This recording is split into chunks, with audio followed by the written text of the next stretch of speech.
Video தான் இப்போ இந்த வீடியோவில் பார்க்க போகிறோம். என்பிஎஸ் பற்றி வீடியோ. அடுத்த வீடியோ வந்து மியூச்சுவல் ஃபண்டு பற்றி வீடியோ போடுறேன்.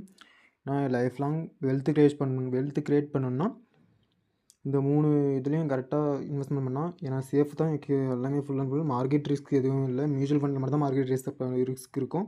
மற்றபடி என்பிஎஸ்சில் பொறுத்த வரைக்கும் இதில் நம்ம எடுக்கிற இது தான், நம்ம சூஸ் பண்ணுறதை பொறுத்து தான் அதில் இருக்கிறது ரிஸ்க்கு. இதில் வந்து டேக்ஸ் பெனிஃபிட் என்ன, யாரெல்லாம் சேரலாம், என்பிஎஸ்னால் என்னென்னு தெரிஞ்சுக்கலாம். எல்லாமே இந்த வீடியோவில் ஃபுல்லாக சொல்கிறேன், தெரிஞ்சுக்கலாம். ஓகேங்களா? இது வந்து யோனோ எஸ்பிஐ ஆப்பில் மூலிமா நான் ஓப்பன் பண்ணேன். ஏன்னா அதில் வீடியோ எடுக்க முடியல, ரெக்கார்ட் பண்ணால் பிளாங்காக வரதுனால நான் இதில் ஃபோட்டோ மட்டும் எடுத்து என்னுடைய இதை மட்டும் காட்டுறேன். சரிங்களா? நான் இன்வெஸ்ட்மெண்ட் பண்ணது வந்து 500 இன்வெஸ்ட்மெண்ட் பண்ணது வந்து ரிட்டர்ன்ஸ் பார்த்தீங்கன்னா குறைஞ்சி வந்துங்குது. சரிங்களா?